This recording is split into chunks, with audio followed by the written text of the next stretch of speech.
Good governance को लेकर के बैठ के वो बैठक तो ये है, मंत्री जी बैठकर सारे लोग पढ़ेंगे, छात्रों की तरह पढ़ेंगे। माननीय मुख्यमंत्री जी ने निर्णय किया कि हमको सीखना है, हर क्षण सीखना है, और जब सीखना है तो एक साथ बैठ करके पढ़ा जाए। आग्रह किया गया बहुत सारे जानकारों से कि भाई आप भी बताएं थोड़ा कैसे करना है, तो उस तरह से ये योजना की गई। 15 वर्ष तक भाजपा सरकार में रही छत्तीसगढ़ में, फिर भी उनके मंत्रियों का गुड गवर्नेंस की जरूरत पड़ रही है। निश्चित रूप से ये भारतीय जनता पार्टी भ्रष्टाचार की जननी रही है, और इस बार किस तरह से भ्रष्टाचार किया जाए उसकी ट्रेनिंग अब IAM से लेंगे। देखिए, प्रशासन कार्यपालिका चलाती है। हमारे मंत्रीगणों की जिम्मेदारी ये होती है कि नीतिगत फैसले करें, योजना बनाएं, कितनी बेहतर अच्छी योजना हो सकती है, कितने नीतिगत हम इस प्रदेश की आवश्यकता क्या है।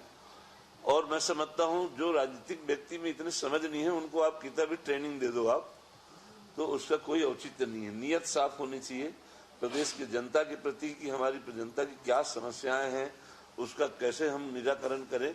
एक ये राजनीतिक होता है। ये रही बात कार्यपालिका की, प्रशासकीय है, वो लोग तो ऑलरेडी जितने हमारे अधिकारी हैं वो सब प्रशिक्षित होते हैं और नियमित प्रशिक्षण चल रहा है। उसमें समझ में तो यही आता है कि इन लोगों को प्रशिक्षण की आवश्यकता है अभी, तो इसीलिए शायद इसकी आवश्यकता उन्हें पड़ रही है। यदि वो समझदार होते, जनता की समस्याओं को समझते, जानते, संवेदनशीलता होती उसमें, तो इस प्रशिक्षण की आवश्यकता नहीं पड़ी होती उनको। नमस्कार, मैं हूं मोहन तिवारी। आज के मुद्दे में आपका स्वागत है और आज का मुद्दा हमारा आधारित है छत्तीसगढ़ सरकार के नए नवेले मंत्रियों की ट्रेनिंग। जी हां, नए नवेले मंत्रियों की होने वाली है ट्रेनिंग। इसके लिए तैयारियां पूरी हो गई हैं, लेकिन जैसे ही ये बात सामने आई उसमें तकरार हमें देखने को मिल रही है।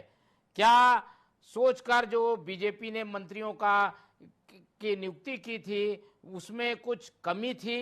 क्या ट्रेनिंग की जरूरत इसलिए भी है कि कुछ नया बीजेपी करना चाहती है और जो सुशासन की बात बार बार बीजेपी की ओर से कही जाती है उसमें मंत्री कितना खरा उतर रहे हैं? तो इसी पर आज हम बात करेंगे। मिल लेते उन मेहमानों से जो इस चर्चा में हमारे साथ रहेंगे। हम बहुत स्वागत करेंगे। हमारे साथ हमारे स्टूडियो में मौजूद हैं कांग्रेस का पक्ष रखने के लिए रायपुर नगर निगम के सभापति और कांग्रेस के प्रवक्ता प्रमोद दुबे जी, बहुत स्वागत है आपका।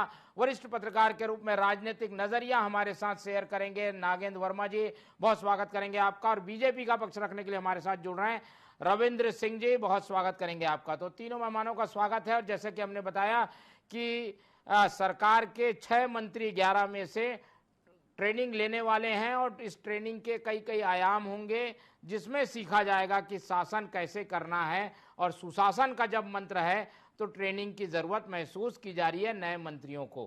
क्या कहना है, एक एक करके प्रतिक्रिया लेते हैं। क्या सोच है, पहले रविंद्र जी से। रविंद्र जी, मंत्रियों को ट्रेनिंग की जरूरत पड़ रही है, कितनी जरूरत है इसकी? और नए होने के कारण कुछ अनुभव ठीक नहीं रहा क्या सरकार का, इसलिए ट्रेनिंग में भेज रहे हैं नए मंत्रियों को? बिल्कुल नहीं, ट्रेनिंग की जरूरत नहीं है। ये तो ज्ञान अर्जन की बात है कि इंफॉर्मेशन टेक्नोलॉजी में नए मतलब तरीके आ रहे हैं, सुशासन में पारदर्शिता हो जाए, काम करने में क्रियाशीलता बढ़ जाए, इम्प्लीमेंटेशन कितना फास्ट हो सके। मंत्रियों को भी नए नए टर्मिनोलॉजी और नए नए टेक्नोलॉजी से परिचित होना आवश्यक है। तो ये कोई ट्रेनिंग नहीं है, ये तो हम अपने ज्ञान अर्जन के लिए जा रहे हैं ताकि छत्तीसगढ़ में कहीं हम कुछ चीजों को नहीं समझ पा रहे हो तो समझने की भी कोशिश कर लें। और सीखने और सिखाने की कोई उम्र नहीं होती, आलोचना करने का भी कोई समय नहीं होता। कांग्रेस आलोचना कर सकती है, उसके लिए हम स्वागत करते हैं। ना तो हम सीखने में कई कमी करेंगे और हमारे पास ज्ञान होगा तो लोगों को देने में भी कमी करेंगे। आपने देखा होगा कि रावण भी अहंकारी था, रावण से भी भगवान राम ने कहा लक्ष्मण को ज्ञान प्राप्त कर लो। जहां से भी ज्ञान प्राप्त हो सकता है, यदि आपको सुशासन चलाने में, राजकाज चलाने में क्या दिक्कत है? हम अपना काम कर रहे हैं, हमारे कार्य करने की पद्धति, हम प्रत्येक नवाचार को स्वागत करते हैं। कांग्रेस तो वही क्या बूढ़ी हो चुकी है, तो पुरानी चीजों में लदी रहती है। 135 साल 150 साल की, ये तो आगे बढ़ना नहीं चाहती। तो हम अच्छा भी कर रहे हैं, तो इनको तकलीफ है। लेकिन एक चीज स्पष्ट कर रहा हूं, मंत्रियों को कोई ट्रेनिंग की जरूरत नहीं थी, सब सक्षम है, सब कर लेते हैं। लेकिन हर नए चीज का भारतीय जनता पार्टी स्वागत करती, नित नए प्रयोग करती, हम उस प्रयोग में भी जा रहे हैं। और हमारा काम यही है कि सुशासन हो छत्तीसगढ़ में, जनता को हम उसका लाभ पहुंचा सके, इसलिए काम कर रहे हैं। IIM दे रहा है, क्या दिक्कत है? कुछ अच्छा चीज मिलता है तो कांग्रेस इसकी आलोचना करती है तो भी हम उसका स्वागत करते हैं। ठीक है, चलिए, ये तो एक लाइन बताइए बीजेपी की और सरकार की जो सोच है वो सामने रखी गई, लेकिन कांग्रेस का नजरिया क्या है? नेताओं के बयान भी हमने सुना है, प्रमोद जी से भी समझने की कोशिश करेंगे। इस तरीके की आलोचना अगर कांग्रेस करेगी तो कांग्रेस पर भी उंगली उठ सकती है। प्रमोद जी, इस तरीके की राजनीति को कैसे देखें? क्या ये आलोचना जरूरी थी कांग्रेस की ओर से? नहीं मोहन जी, ये तो अगर ये ट्रेनिंग होनी थी ना तो दिसंबर में जब सरकार बनी ना उसी समय ट्रेनिंग हो जानी थी और बेहतर होता। अच्छे नए आयाम सीख जाते। 6 महीने बाद देर आए दुरुस्त आए, आँख खुली। अब विधानसभा में हम लोगों ने इनके मंत्रियों को देखा, इन्हीं के विधायक जो हैं इन्हीं के मंत्रियों को इतना घेर रहे थे। और दूसरी बात, बीजेपी के प्रवक्ता महोदय कह रहे हैं जो जनप्रतिनिधि होता है वो जनता के बीच से चुना हुआ होता है, उसकी चप्पल जूते इतने घिस जाते हैं कि उसको आम आदमी के एक आंख और कान जो होते हैं ना वो जनप्रतिनिधि होते हैं। अब उसी को अगर नहीं मालूम तो कहीं ना कहीं ये चिंतनीय और सोचनीय विषय तो है, पहली चीज। दूसरी चीज मोहन जी कि गुड गवर्नेंस की आवश्यकता तब पड़ती है जब शंकर नगर में अगर डीएसपी की मां चल रही हो और उसकी चैन सवेरे छीन लिया जाए, तब गुड गवर्नेंस की आवश्यकता होती है। महावीर नगर में अगर 80 साल की बुजुर्ग महिला बैठी हो, अपने घर के बाहर धूप सेक रही हो और उसका चैन छीन कर ले जाएं और उसका पता भी ना चले। एक व्यापारी ऐसा है जिसको पति पत्नी दोनों की हत्या कर दी जाए, उसका सोना चांदी पूरा ले गए, उसका पता ना लगा पाए पुलिस, तो ये गुड गवर्नेंस की आवश्यकता होती है। और ऐसे गुड गवर्नेंस जो सरकार कहती है उसको धरातल में लाने का प्रयास करें। हमारे माननीय महोदय ने जरूर प्रसंग दिया कि राम भगवान को भी हमारे उसको लक्ष्मण को भी आवश्यकता थी, लेकिन राम राज्य में जो राम के जो आचरण थे उसको जीवन में उतारने की आज आवश्यकता है। केवल राम राम कह देने से आपका कोई चीज बन नहीं जाएगा मोहन जी। लेकिन इसलिए मेरा ये अच्छा है गवर्नेंस की अगर कहीं ट्रेनिंग मिल रही है तो, लेकिन मुझे ऐसा लगता है मोहन जी कि कहीं ना कहीं डिफरेंसेस हैं। शायद जब जैसी सरकार बनी तो उसमें कहा गया कि उनके सारे पीए आरएसएस के लोग रहेंगे, उसके बाद फिर कहा गया कि नहीं वो लोग आरएसएस और बीजेपी में फिर रस्साकसी हम लोगों ने देखा।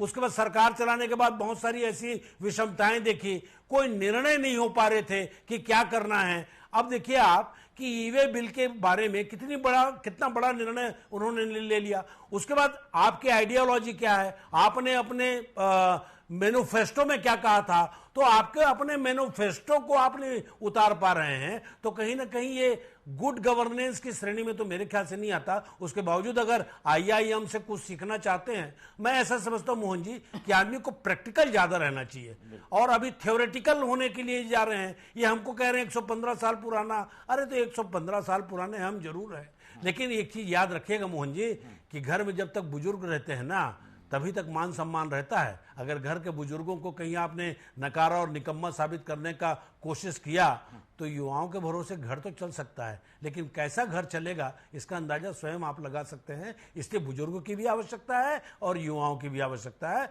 हम उस ढंग से काम करने वाले लोग। बिल्कुल, इस सलाह को बुजुर्गों की सलाह के रूप में लेने की भी जरूरत है। मैं आऊंगा रविंद्र जी के पास, लेकिन पहले नागेंद्र वर्मा जी से टिप्पणी ले लेते हैं। नागेंद्र जी, सरकार जब बनी तो नए पुराने के कॉम्बिनेशन की बात हुई, 6 मंत्री बन गए।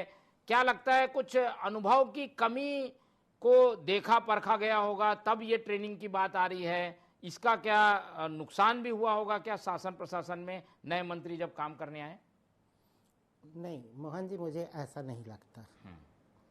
सरकार आई है, एक उद्देश्य के साथ तय किया जाता है, नीतियां बनाई जाती है, काम होता है, और नए लोगों को अवसर देना ये तो एक अच्छी प्रक्रिया मानी जा सकती है, क्योंकि लोग पुराने चेहरों को, उनके काम करने के ढर्रों को या उनके साथ जुड़ी हुई कुछ चीज़ें होती है जिन्हें नापसंद कर रहे हों, ऐसे में नए चेहरों का आना एक सकारात्मक दृष्टिकोण से देखा जा सकता है। अब रही बात हालांकि रविंद्र जी कह रहे थे ट्रेनिंग नहीं है, स्वीकारना चाहिए ट्रेनिंग है, क्योंकि ट्रेनिंग एक प्रक्रिया है, प्रशिक्षण है, सीखने की प्रक्रिया जो होती है। उन्होंने खुद स्वीकारा कि इसकी कोई उम्र नहीं होती। सरकारी नौकरी में तो आपको मैं बता दूं कि रिटायरमेंट के एक दिन पहले तक भी ट्रेनिंग होती रहती है, तो इससे तो गुरेज करना नहीं चाहिए। अब दूसरी बात, IIM को आप कम मत आंकिए। ये भारत का एक ऐसा संस्थान है जो आपको प्रबंधन सिखाता है, आपको मनोविज्ञान सिखाता है, आपको बहुत सारी चीज़ें विस्तार से सिखाता है। और अब जो विधायक चुन के आ रहे हैं, हमारे जनप्रतिनिधि या पार्षद, सबको इसकी ज़रूरत है कि वो ट्रेंड हो, क्योंकि अब वो अंगूठा छाप नहीं है, पढ़े लिखे हो के आए हैं वो, और उनको ये चीज़ समझना चाहिए कि जनता के हित में किस तरीके से निर्णय लिए जाते हैं।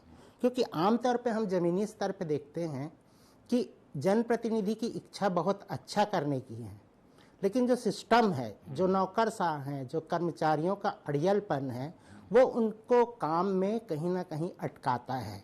जब वो ट्रेंड होंगे, प्रशिक्षित होंगे, तो वो बेहतर करेंगे। अभी मंत्री जी ने अपने बयान में एक बात कह दी कि IIM से भ्रष्टाचार की ट्रेनिंग लेंगे। एक तरीके से ये बहुत आपत्तिजनक मुझे लगता है। IIM एक मानक संस्थान है और कम से कम उसके बारे में इस तरीके की बातें तो बिल्कुल नहीं बोली जानी चाहिए।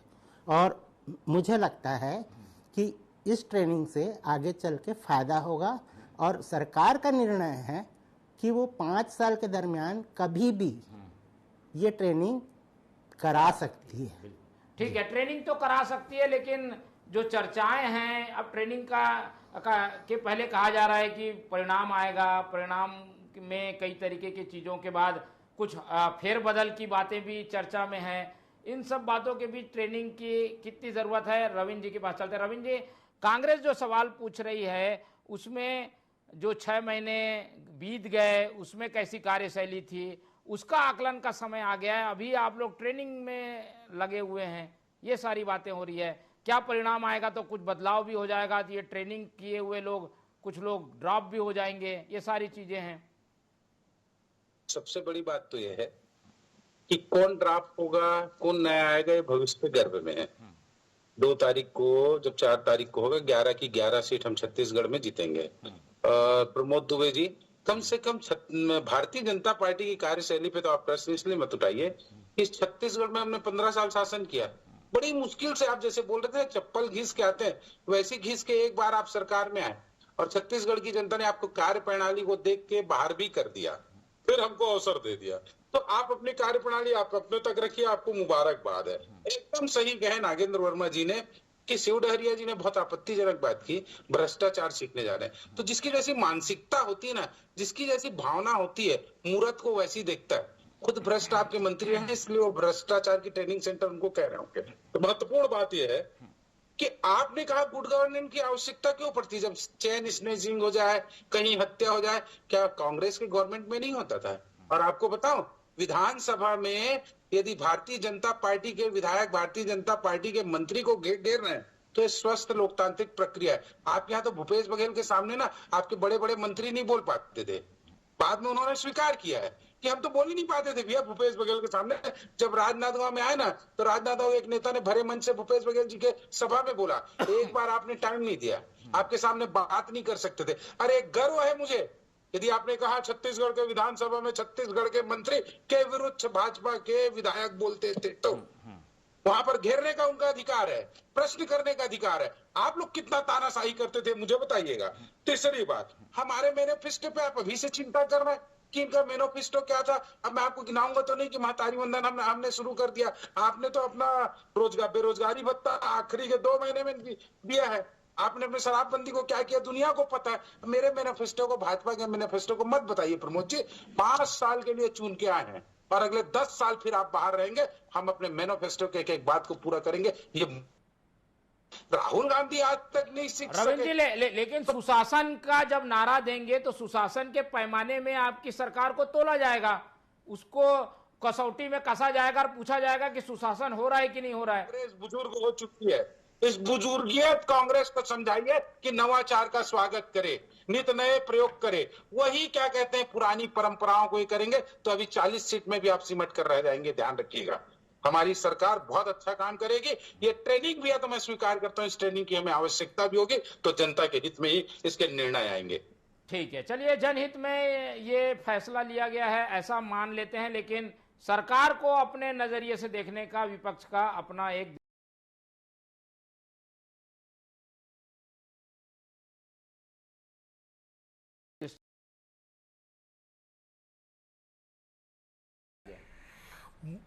मोहन तिवारी जी, हम तो विपक्ष में हैं और आईना दिखाने का काम जरूर करेंगे, क्योंकि हमारे जो मत का जो प्रतिशत है वो 41.2% है। हमारे वोटों में कोई कमी नहीं आई है। निश्चित रूप से भारतीय जनता पार्टी की सरकार बनी है और हम उनको साधुवाद भी देते हैं, उनको बधाई भी देते हैं। लेकिन एक बात जो भाजपा के प्रवक्ता महोदय ने कही कि भ्रष्टाचार के बारे में कांग्रेस न बोले, तो शायद थोड़ा सा पृष्ठ अगर पलटा लें तो सार्वजनिक मीटिंग में आदरणीय डॉक्टर रमन सिंह जी ने कहा था भाजपा के कार्यकर्ताओं और नेताओं को कि 1 साल कमीशन खाना बंद कर दो, भाजपा की सरकार वापस आ जाएगी। ये मैंने नहीं कहा था, सार्वजनिक रूप से पूरी बात सुन लीजिए, पूरी बात सुन लीजिए। मैंने आपके बीच में नहीं बोला था, माफ कीजिएगा, मैंने आपके बीच में नहीं बोला था, मैंने आपके बीच में नहीं बोला था, मैंने आपको नहीं बोला था, आपके बीच में मैं नहीं बोला था। मेरी बात को आप पूरी सुन लीजिए। अगर मैं गलत बोल रहा हूं, अगर मैंने गलत बोला है तो आप टिप्पणी कीजिए। क्या ये बात आदरणीय डॉक्टर रमन सिंह जी ने नहीं कही थी मोहन तिवारी जी? जरा आप बताइए मुझे। सार्वजनिक सभा में कही थी ना, और बैठक में कही थी ना। इस बात देखिए, जिनके अपने शीशे के घर होते हैं ना मोहन भैया, उसको दूसरे को घर में पत्थर नहीं मारा करते। एक नहीं, मैं सैकड़ों उदाहरण दूंगा इस प्रकार के कि क्या होता था। पहली बात। दूसरी बात, इस विधानसभा सत्र में हमारे भाजपा के प्रवक्ता महोदय कह रहे हैं कि भूपेश बघेल जी के समय में कि बोलने की हिम्मत नहीं होती थी। तो क्या उस समय विपक्ष भी उसी प्रकार का था? क्या विपक्ष को बोलने की कोई मंशा नहीं होती थी? क्या विपक्ष जनता के आंख कान बनने का काम नहीं करती थी? क्या भारतीय जनता पार्टी के जितने विधायक थे 14-15, वो लोग जनहित का मामला नहीं उठा पाते थे? ये इस बात को निश्चित रूप से परिमार्जित कर रहे हैं कि हाँ, हमारे उन विधायकों में या नेता प्रतिपक्ष जी में ये बातें उठाने की ताकत या हिम्मत नहीं थी जब भूपेश बघेल जी की सरकार थी। पहली चीज। और दूसरी चीज, जहां तक के गवर्नेंस की बात होती है मोहन जी, मैं बताना चाहता हूं आपको कि जो आदमी प्रैक्टिकल होता है ना, उसको इस प्रकार के IIM या IIT से आवश्यकता तब पड़ती है जब आपको कहीं ना कहीं आप जनता के बीच में नहीं होते। इससे इस बात को तय माना जा रहा है कि आप मोदी जी के नाम में जीत जा रहे हो, मोदी जी के कारण आप सब कर ले रहे हो, जो होगा मोदी जी करेंगे। आप भी अगर कहीं भारतीय जनता पार्टी के एक एक कार्यकर्ता को आप पूछ लो तो खाली मोदी जी की बात करता है। अरे भाई, गवर्नेंस के नाम में थोड़ी माननीय प्रधानमंत्री जी आपको सिखाने आएंगे। भाई, आपने 15 साल शासन चलाया है और आपको आने वाले समय में इसकी क्या आवश्यकता पड़ गई? हमने विधानसभा का जो सत्र देखा मोहन तिवारी जी, उससे कहीं ना कहीं ये डिफरेंसेस पूरे जनता के बीच में चर्चा का विषय बन गया कि भारतीय जनता पार्टी की जो मंत्री हैं वो जवाब नहीं दे पा रहे हैं। हमारा तो यही कहना था कि जिस दिन आपकी सरकार बनी उसी दिन अगर आप ट्रेनिंग करवा दिए होते तो ये गली गली में और मोहल्ले में चर्चा का विषय नहीं होना पड़ता। आज 2.5 करोड़ जनता के बीच में ये चर्चा का विषय है कि भारतीय जनता पार्टी गुटों में बंट गई है। आरएसएस वाले लोग अलग से अपना कमांड करना चाहते हैं, भारतीय जनता पार्टी के नेता अलग दूसरी दिशा में जा रहे हैं। और तो और जब जेपी नड्डा साहब जब इस बात को कहते हैं ना मोहन जी, तो कहीं ना कहीं ये बातें उभर करके सड़कों पर और गलियों में आती है। ठीक है रविंद्र जी, जो मूल बात है वो ये कि चुनाव तो जीतना आसान है लेकिन सरकार चलाना कठिन है, और इसके लिए अनुभव और एक क्षमतावान व्यक्तियों की जरूरत होती है। क्या इस पैमाने में बीजेपी थोड़ा पीछे है, इसलिए ये सारी चीजें करनी पड़ रही है? हमारी क्षमता का आकलन अगले कुछ समय में हो जाएगा। 5 साल के लिए सरकार में है, अभी 4 महीने हुई है, जिसमें 3 महीने तो आचार संहिता निकल गया। मुझे अफसोस हुआ कि प्रमोद दुबे जी, आप इतने वरिष्ठ कांग्रेसी हैं और इस डिबेट पे आपने कैसा मतलब अपना नजरिया दिखाया, जो मैंने कहा उसको कितना गलत इंटरप्रिटेशन किया आपने। पहली बार मैंने कहा था कि नहीं कहा था, इसका पहले जवाब दीजिए आप। आप डॉक्टर रमन सिंह जी ने कहा था, ये जवाब दीजिए। 2 मिनट सुन लीजिए। मैंने कहा शिव डहरिया जी ने कहा आईएम में भ्रष्टाचार का वो सीखने के लिए जा रहे हैं। अरे आपने कहा ना कि भ्रष्टाचार कांग्रेस ना बताए, मैंने उस विषय में कहा आपको। आपने अपने अनुसार प्रस्तुत किया, जो मैंने कहा उसका जवाब आपने नहीं दिया, आप अपने विचारधारा से जवाब दे दी। दूसरी बात, आपने ये भी कहा कि क्या कहते हैं मतों, एक लाइन और आपने कहा था कि मतों के प्रतिशत में अंतर हमारा अभी भी है, तो कर्नाटक में हम उतने में भी थे। तीसरी बात, आप बोल रहे थे क्या कहते हैं कि मतलब चप्पल घिस जाता है। अरे भैया एक समय मूल बात है डॉक्टर रमन सिंह साहब वाला, वो तो बताइए उसको उस मुद्दे पे क्यों गए आप? अरे मैं तो वहां पर आप नहीं चाहता था। मैंने भ्रष्टाचार आईआईएम पे कि ट्रेनिंग लेने आप भ्रष्टाचार की बात कर रहे थे तो डॉक्टर रमन सिंह साहब तो खुले मन से कहा है कि कमीशन खोरी बंद कर दी। उस बात पर आप क्यों नहीं बोल रहे हैं? तरीके से प्रस्तुत किया, ये मुझे अफसोस है। दूसरी बात, आप बोलिए, उसका जवाब दीजिए कि रमन सिंह साहब ने कहा था कि नहीं कहा था। फिर आपने एक गलत बात बोला कि क्या कहते हैं भूपेश बघेल इतने बड़े नेता थे कि उनके सामने भाजपा के लोग नहीं बोल पाते थे। मेरे कहने का उद्देश्य था कि हमारे सामने, हमारे मंत्री के सामने विधानसभा हमारे विधायक बोलते हैं, भूपेश बघेल के सामने कांग्रेस के विधायक नहीं बोल पाते थे। इतना भाई कांग्रेस के विधायक क्यों बोलते? कांग्रेस के विधायक को विपक्ष में थे क्या? अरे भाई ये तो काम विपक्ष का होता है। अरे पक्ष क्यों बोलेगा जी? अरे अजीब बात कर रहे हो आप प्रवक्ता महोदय। अरे भाई कांग्रेस का आदमी कांग्रेस के विपक्ष में कैसे बोलेगा? अरे आपके विधायक लोग क्या कर रहे थे, मैं ये पूछ रहा हूँ भाई। ये कांग्रेस का चरित्र है। अरे बड़ा मुश्किल है भाई। मैंने कहा कि भूपेश बघेल के सामने कांग्रेस के लोगों की बोलने की हिम्मत नहीं होती थी। हम लोग चलिए आप आते हैं आज के विषय में आज के विषय में रहते हैं तो ज्यादा अच्छा रहेगा। रविंद्र जी, मैं सोचता था आप बहुत अच्छा ही करेंगे, लेकिन आप अपने गलत तरीके से चलिए वो उन्होंने अपनी बात रखी है, आप अपनी बात रखिए। ट्रेनिंग की जरूरत आप है ये मानते हैं। इसका कोई जो नकारात्मक पक्ष जो पेश किया जा रहा है वो नहीं है, ये आपका कहना है रविंद्र जी? मोहन जी पहले वो बात का जो जवाब ले ले प्रवक्ता महोदय से कि उन्होंने कहा था कि नहीं कहा था डॉक्टर रमन सिंह साहब ने। आपने उस प्रसंग को उठाया तो मैं दूसरे तरीके से उठा सकता हूँ। आपने क्या कहा? चलिए ये स्वीकार तो करिए कि उन्होंने कहा था, किस संदर्भ में कहा था वो अलग बात है जी। हाँ बिल्कुल, मैंने कहा कुछ अलग संदर्भ में था, वो अपनी व्याख्या के अनुसार किसी भी चीज को ले गए, ऐसा नहीं होता। चलिए नागेंद्र जी के पास चलते हैं। ठीक है, आऊंगा आप दोनों के पास एक बार, और नागेंद्र जी के पास चलते हैं। नागेंद्र जी, अब चुनावी राजनीति से अलग, आरोप प्रत्यारोप से अलग, सरकार और राज्य को बेहतर करने की जरूरत है, और उस दिशा में ये जो काम हो रहे हैं इसको कैसे देखते हैं आप? कितना सही दिशा में राज्य भी जा रहा है, सरकार भी जा रहा है? प्रशासनिक कसावट आएगी क्या इस ट्रेनिंग से? देखिए, मुद्दे की बात यह है मोहन जी कि प्रदेश में उत्साह से भरी बीजेपी है, काम करने को आतुर है। दूसरी तरफ विधानसभा में हम देख पा रहे हैं कि कांग्रेस का भी जो विपक्ष में भूमिका बहुत मजबूत है, एक सशक्त विपक्ष के रूप में कांग्रेस खड़ा हुआ है।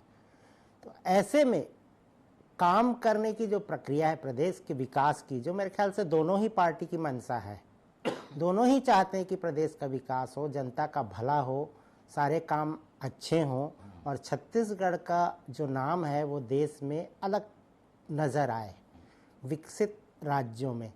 तो जब मंशा यही है तो स्वाभाविक रूप से इस पे काम बेहतर तभी होगा जब किसी नीति की सराहना भी हो, और अगर गलत चीज़ें हो रही हैं तो उसका विरोध भी हो। इसको स्वीकारना चाहिए। रही बात गुड गवर्नेंस का अर्थ ही यही है कि योजनाओं को सही ढंग से इम्प्लीमेंट करने की प्रक्रिया में कहीं बाधा ना आए, और बार बार जो बातें कही जाती है जिसको अभी नकारा भी जा रहा है, जीरो टॉलरेंस, भ्रष्टाचार खत्म करने की बात, इसको स्वीकारा गया है। और इसीलिए 15 साल सत्ता में रहने के बाद बीजेपी इसीलिए बाहर हो गई थी, क्योंकि बहुत सारे ऐसे कारण थे जिनसे जनता नाराज थी और उन्होंने कांग्रेस को मौका दिया। ये दुर्भाग्य है कि कांग्रेस उस पैमाने पे सही नहीं उतर पाई जो उनसे लोगों ने अपेक्षाएं करी थी। जी ठीक है, चलिए अब आरोप प्रत्यारोप की राजनीति से अलग हटकर 30-30 सेकंड में सुझाव और कैसे बेहतर किया जाए उस पर टिप्पणी लेते हैं। पहले प्रमोद दुबे जी से। दुबे जी, सुशासन की बात है, क्या बेहतर हो जिससे सरकार अच्छे से काम कर सके? आपके कोई सकारात्मक विपक्ष के रूप में सुझाव हो तो? नहीं, हमारी तो देखे मोहन जी, सबसे अच्छी बात क्या होती है कि आम आदमी की क्या आवश्यकता है। जैसे मान लो आत्मानंद स्कूल था, तो वहाँ के टीचरों को पेमेंट मिल जाए, बेचारों को, बहुत अच्छे परिवार के हैं। अब आत्मानंद स्कूल की स्थिति आप बेहतर समझ रहे हैं। अभी जबकि मेरिट लिस्ट आई तो उसमें बहुत सारे लोग थे उसमें। बिजली बिल की जहां तक मामला है वो गुड गवर्नेंस में आता है कि आधा बिजली बिल होना चाहिए था, अभी हमने सुना 20% बिजली बिल बढ़ने वाला है। गुड गवर्नेंस का आशय क्या होता है कि आम आदमी को उसके अनुरूप उसको सहूलियत मिल जाए। जो मिडिल क्लास गरीब आदमी है, जो आज कमाने में बहुत कम कमा पा रहा है, उसकी इच्छा पूर्ति हो जाए, बस यही गुड गवर्नेंस होता है। अच्छा शासन हो जाए, चैन स्नेचिंग ना हो, अच्छी प्रशासन व्यवस्था हो जाए, प्रशासनिक व्यवस्था पर नियंत्रण हो जाए, इससे अच्छा, इससे ज्यादा आम आदमी को कुछ नहीं चाहिए। यही गुड गवर्नेंस है जिसकी इच्छा और आकांक्षा आम लोगों को होती है। हमारा सरकार से आग्रह है कि भर भर के लोगों ने उन्हें वोट दिया है, हमें उम्मीद है कि जनता के लिए वो जरूर काम करेंगे। लेकिन 6 महीने का जो अनुभव रहा वो बड़ा कड़वा रहा, और 1000 करोड़ अभी से कर्ज ले ली है सरकार, तो कर्ज में लोगों को न डुबा दे, हमारा यही आग्रह है। ठीक है, तो गुड गवर्नेंस का ना केवल नारा रहे बल्कि उसे पूरा भी किया जाए। रविंद्र जी, इसे ये तो मानेंगे कि जो सलाह आ रही है उसको इम्प्लीमेंट करने की जरूरत है, और ये सब काम मंत्रियों का है, इसलिए उन पर दोहरी जिम्मेदारी है। बिल्कुल, मंत्रियों के ऊपर दोहरी जिम्मेदारी है। जनता के प्रति उनकी जवाबदारी बनती है। यदि उन्हें कुछ कमियां हैं, कहीं से सीखने का अवसर आता है तो उन्हें सीखना भी चाहिए। जनता की हर आकांक्षाओं को पूरा करना चाहिए, प्रशासनिक पूरा ज्ञान होना चाहिए, इम्प्लीमेंट करना आना चाहिए, ट्रांसपेरेंसी होनी चाहिए, भ्रष्टाचार पे अंकुश भी लगना चाहिए। यदि कोई भी नई टेक्नोलॉजी आती, मैं कहता हूँ मोहन भैया, यदि आपको अभी जो सॉफ्टवेयर यूज करना है उससे अच्छा आ जाएगा तो आप भी सीखने जाएंगे, हम जाएंगे, और उससे जनता को बिल्कुल निश्चित रूप से लाभ होगा। बहुत अच्छी सरकार चलाएंगे। 6 महीने की सरकार है, कांग्रेस इसको निगेटिव नजरिए से देखे। मैं कहता हूँ हमने बहुत पॉजिटिव काम किया। हमारा 3 महीना तो अभी इसमें निकल गया। इसके बाद भारतीय जनता पार्टी का वास्तविक स्वरूप आएगा और अगले 10 साल हम सरकार में बने रहेंगे। गुड गवर्नेंस के प्रति हम जिम्मेदार है, जनता की सेवा करते रहेंगे। बिल्कुल। चलिए, इस पचड़े में ना फंसते हुए कि आरोप प्रत्यारोप क्या कहते हैं, सरकार बेहतर चले, जनता को फायदा अच्छा हो, इस पर ध्यान देने की बात कहते हुए इसी फाइनल नोट पर चर्चा खत्म करते हैं। इस पूरी चर्चा में हमारे साथ नागेंद्र वर्मा जी जुड़े, उनका बहुत धन्यवाद। प्रमोद दुबे जी ने समय दिया, बहुत धन्यवाद। और रविंद्र सिंह हमारे साथ जुड़े रहे, उनका बहुत बहुत धन्यवाद। तो तीनों मेहमानों का धन्यवाद करते हुए आज की ये चर्चा ही खत्म करते हैं, और आप लोग से रखते हैं उम्मीद कि आप लोग देखते रहेंगे टीवी 24। रखिए अपना बहुत ख्याल। नमस्कार।